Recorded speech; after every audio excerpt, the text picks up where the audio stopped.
Hello, here's a Hugh Borg, sub-podcast, because I'm not going to take much of your time.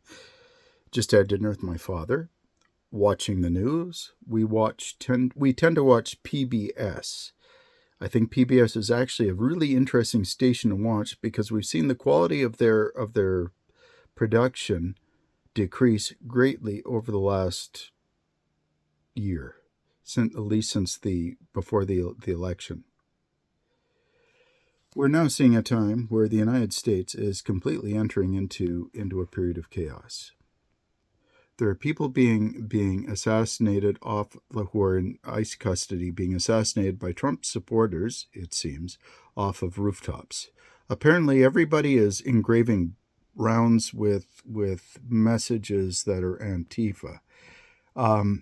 Any of you out there who have ever actually loaded ammunition or shot ammunition or have any familiarity with firearm, no, you don't generally do that.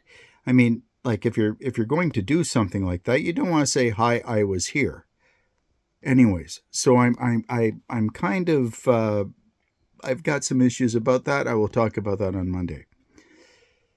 For now, all I see though is the United States is further entering into a period of chaos. We in Canada need to be very careful about this because I'm not sure entirely what messages Canadians are getting or what information we are getting if you watch Canadian corporate media. Canadian corporate media is, I believe, about, I'll have to do the details on this. Anybody can check me out and give me the actual receipts in the comments. Canadian media is essentially 80% American owned. That means that with respect to propaganda, propaganda isn't necessarily what is said or what is lied about. It's also what is inferred and what is not lied about and what is not said at all. In order to understand where we're at, you need to spread out as best as possible and find as many diffuse perspectives as you can. Try to get around the world. Get to Europe.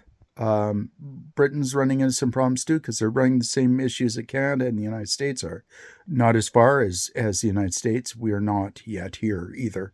CBC is still reasonably accurate, but the way that stories are framed tells you a hell of a lot more about what people are thinking and what the general perceived wisdom is than what is actually said. So just be careful. The big question that I want everybody to remember is the most dangerous question in the universe. Why? Why is this happening? Why are they saying this? Why am I hearing this on my media? Why am I not hearing other things? Why is that not here? Why is the question that defeats fascism? Critical thinking skills, people. This is what I try to teach every student that ever enters any of my classrooms. We all must try to get used to that. It takes work. It's hard. It's fatiguing. You will find trying to dissect the media is hard. I had to take a break this summer and go off to Newfoundland because I was absolutely flummoxed and burned out by the amount of propaganda messaging that I was seeing. So understand, this is work. It takes time. Make sure you build breaks into your day and look after yourself, do your health, and run a garden or something like that. Whatever makes you happy. Feed a bird. Buster's outside. But you make sure that you look after yourself and you make sure that you don't get burned out, because part of the messaging of especially fascistic propaganda, but any extremist propaganda, is repetition of message. It's not that you will actually ever believe it. It's just that they want you to get so tired about defending it or confronting it or denying it, the lies, that you eventually just say, "Oh, fine. All right. You just say what you want to say and I'm just going to do my thing." That's what they want. They want you passive. They want you offside. They want you out of line. They don't want you on the game. They don't want you playing on the field. Don't let them put you on the boards. You get out there, pay attention to what's going on, take time for yourself, make sure you take breaks, stay healthy. This is a marathon. It's not a sprint.